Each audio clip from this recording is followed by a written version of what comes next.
মিশানো। মদিনাওয়ালা বলেন এই চোখের পানি মিশে থাকার কারণে আমার উম্মতের একটা পশম পর্যন্ত পড়ার ক্ষমতা জাহান্নামের হবে না। এই জন্য চোখের পানি আমি মুছে গালে মিশাই দিলাম। মনে থাকবে? সবাই বলেন মনে থাকবে?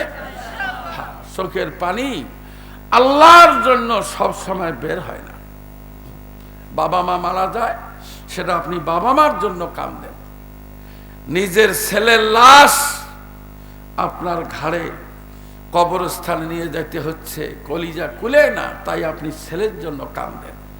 কিন্তু আল্লাহর জন্য কান্না এটা অন্য জিনিস। এইবার চলেন, নবীজি বললেন আয়েশা রে, কেন কাঁদতেছি? কান্নার কারণ তুমি আমার কাছ থেকে জানতে চাও? এইবার শোনো আয়েশা, কান্নার কারণ আমি তোমাকে বলি। এই পবিত্র কোরআনুল কারীম আয়াতান আয়াতান সূরাতান সূরাতান মক্কায় নাজিল হয়, মদিনায় নাজিল হয়, মসজিদের ভিতরে নাজিল হয়, বারান্দায় নাজিল হয়। আমি যখন পাহাড়ের উপরে থাকি তখন পাহাড়ের উপরে নাজিল হয়, আমি যখন পাহাড়ের পাদদেশে থাকি তখন পাহাড়ের পাদদেশে নাজিল হয়। যখন যেখানে থাকি কোরআনুল কারীম আল্লাহ সেখানে নাজিল করেন। এইবার শোনো আয়েশা, কোরআনুল কারীমে আয়াত সূরা নাজিল হয়, আমি তেমন কোনো কান্দি না। কিন্তু এমন একটা সংবাদ, এমন একটা ভয়ঙ্কর মেসেজ মহান রব্বুল আলামিন তার কুদরতি পার্লামেন্ট থেকে আমার মিনিস্টারিতে পাঠিয়ে দিয়েছেন। এই আয়াত, এই মেসেজ পর আমি নবীজির কলিজার কুলে না। হায়রে, এমন একটা আয়াত, এই আয়াত পরে আমার চোখের পানি বের হলো। আমি যদি ঘরে বসে কান্দি তোমরা আমাকে বাধা দিবে, এই জন্য নিরিবিলি জায়গায়, সলিটারি প্লেসে, নির্জন স্থানে বসে বসে আমি নবী কাঁদতেছি। জোরে কোন সুবহানাল্লাহ। সোনাতলার ভাইরা এবার বলেন, এ বাবু, বসো বসো বসো, দাঁড়ায়, এটা বেয়াদবি হয়, বসো। সবাই বলেন তো, আমার এই কথাগুলি কি আপনারা শুনতেছেন? সবাই বুঝতেছেন? হ্যাঁ, বুঝবেন ভাইজান, আমি নতুন আসি নাই, অনেক পুরানা দিনী ভাই আমি আপনাদের। আমার ভাইরা, আম্মা জান আয়েশা সিদ্দিকা রাদিয়াল্লাহু তাআলা আনহা বললেন, ইয়া রাসূলুল্লাহ, কোরআনুল কারীম নাজিল হয়, আপনি এইভাবে কান্দেন না, কিন্তু আজকে এমন কি নাজিল হলো যার জন্য আপনি কান্দেন? নবী বললেন, আয়েশা, এইবার তুমি শান্ত হয়ে বসে যাও, don't take your mind heavy. নিজের বিবেকটাকে তুমি টাইট মতো ধরো, নিজের বিবেকটাকে ভারাক্রান্ত করো না। আমি কেন কাঁদতেছি? কান্নার কারণ আমি তোমাকে বলবো। জোরে কোন সুবহানাল্লাহ। আহা, এইবার শোনেন রাসূল কেন কাঁদতেছে। আমার নবীজি বললেন, আয়েশা রে, আমি কেন কান্দি? আল্লাহ রাব্বুল আলামিন এই পবিত্র কোরআনুল কারীমের ভিতরে জানায় দিয়েছেন, নবী গো, তোমার উম্মতের কাছে সংবাদটা পৌঁছিয়ে দাও। সেটা কি সংবাদ, কি আল্লাহ পাঠালেন আমি তোমাকে পরিষ্কার করে শোনায় দিই। আমার আল্লাহ বলেছেন, আল্লাহু আম্বাতাকুম মিনাল আরদি নাবাতা সুম্মা ইউঈদুকুম ফিহা ওয়া ইউখরিজুকুম ইখরাজা। আল্লাহু আকবার। এ সোনার দাদু, জোরে কও, জোরে কও, জোরে কও, আল্লাহু আকবার। তুমি রং বাজারে কি করেছ? তুমি রং বাজারে কি করেছ? হিসাব করছো নাকি? একবার ভেবে দেখুন পাখি, দেহ থেকে দমের গাড়ি দিবে একদিন ফাঁকি। আহা, এইবার আপনাদের এই উত্তর দিগলকান্দি যুবকেরা আয়োজন করেছে। যদি আল্লাহ তৌফিক দেয় আগামী বছর আবার আয়োজন হবে। কিন্তু আপনি বুকে হাত দিয়ে বলতে পারবেন যে আগামীবার এই ময়দানে আসতে পারবো? আছে? আছে গ্যারান্টি? যায় না। তুমি রং বাজারে কি করেছ, তুমি রং বাজারে কি করেছ, হিসাব করছো নাকি? একবার ভেবে দেখুন পাখি, দেহ থেকে দমের গাড়ি দিবে একদিন ফাঁকি। যুবক রে, মনোযোগ দিয়ে শোনো। আল্লাহ বলছেন, নবী একটাবার মানুষের দিকে তাকাও।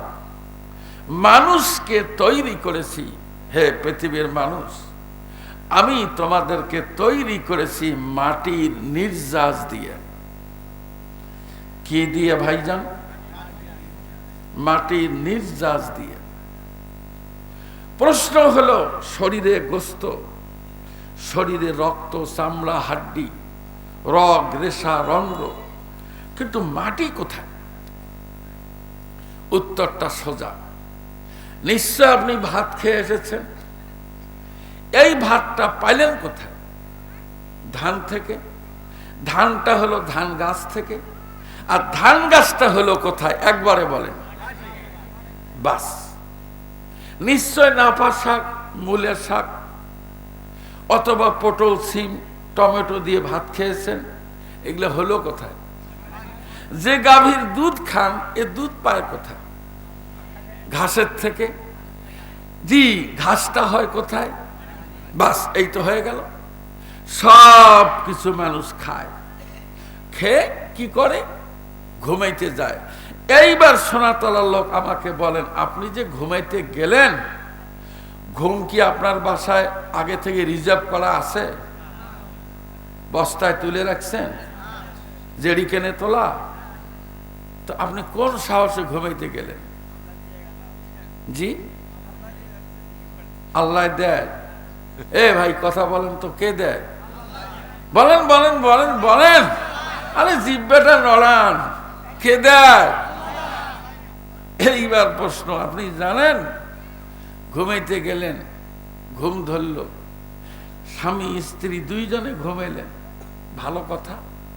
আমার আল্লাহ বলেন, ও নবী, ইন্না খালাকনাল ইনসানা মিন নুতফাতিন আমশাজিন নাবতালিহি ফাজালনাহু সামিআম বাসীরা। আল্লাহু আকবার। স্বামী স্ত্রী ঘুমে, ঘুমটা কিন্তু কে দিল বলেন? জি, শুনলে কি মনে করবেন জানি না। আমি এক মাহফিলে গেছি, তাফসির হলো। বাড়িওয়ালা বলল, হুজুর গভীর রাত, পশ্চিম পাশের খাটে শুয়ে ঘুমান। তা ঘুমাইলাম। সকালে ফজরের নামাজের সময় উঠে দেখি পূর্ব পাশে দুই ভদ্রলোক ঘুমাইছে। বিশ্বাস করেন, এলে বলা যায় মানুষকে? সকালে উঠে দেখি এক ভদ্রলোকের লঙ্গি একবারে মাথার উপরে, আর একজনের লঙ্গি গলার সাথে আটকা পড়া। এর অফিস আদালত যা আছে আকাশমুখী আছে। এ ভাই, হয়তো বলবেন যে হুজুর রসিকতা করলো। এমন হয় না? মানুষের জীবনে এমন হয় না? এমনও কিছু লোক আছে খালি শোয়ার পরে 10 মিনিটের মধ্যে লঙ্গির জায়গায় লঙ্গি থাকে না। বউ কত ধাক্কায়, থাক এই লোকটা শুইলেই লঙ্গি থাকে না, লঙ্গি থাকে না, মানুষ কি বলবে? ঠিক না ব্যাঠিক? তাহলে দাদু ভাই, ন্যাংটা হয়ে ঘুমেলেন। ঘুমটা কি প্রধানমন্ত্রী দিছে? জো বাইডেন দিছে? জাতিসংঘের মহাসচিবের বাপের ধন কে দিল? বিল দেন, বিল দেন। বিলের ভাউচার পাইছেন কোনোদিন? আপনি কি মনে করছেন এটা ফাও? ফাও, এর কোনো বিল নাই। থাকে, টের পাবেন পরে। আপনি আহলে হাদিস আর হানাফি হন, কোরআনের বাইরে তো আর না। হ্যাঁ, এইবার চলেন। ঘুমাইলেন, আমার ভাইয়েরা, স্বামী স্ত্রী বিছানার মধ্যে শুয়ে ঘুমায়, গভীর রাতে স্বামী জাগ্রত হয়ে গেল, জাগ্রত হয়ে দেখে বডিটা একদম হিট, তার মানে এখন নরম দেহের প্রয়োজন। কায়দা করে বউকে জাগ্রত করে মহান আল্লাহ, স্বামীর শরীরটা হিট করে সেক্সুয়াল পর্যায়ে পৌঁছে দিয়া স্ত্রীর শরীরটা হিট করে দুইজনকে এক জায়গায় হওয়ার ব্যবস্থা করে। স্বামী স্ত্রী দুইজন যখন যৌন মিলনে মিলিত হয়, তাদের কর্ম সম্পাদন করে দুইজন চলে যায়। আমার আল্লাহ কোরআনুল কারীমের ভাষায় বলেন, নবী পরিষ্কার করে বলে দাও, বাবা মায়ের শরীর থেকে নির্গত নাপাক পানি বীর্য দিয়া আমি আল্লাহ পৃথিবীর মানুষগুলোকে বানাই। যেরকম সুবহানাল্লাহ। খুব ঠান্ডা বাতাস শুনবেন।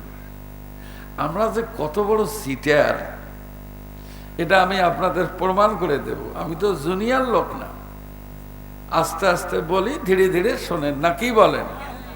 এখন মনে মনে ভাবতে পারেন, হুজুর যেভাবে শুরু করলেন কয়দিন যে বলবেন আল্লাহ জানে। জি না, টাইম হলেই ছেড়ে দেব।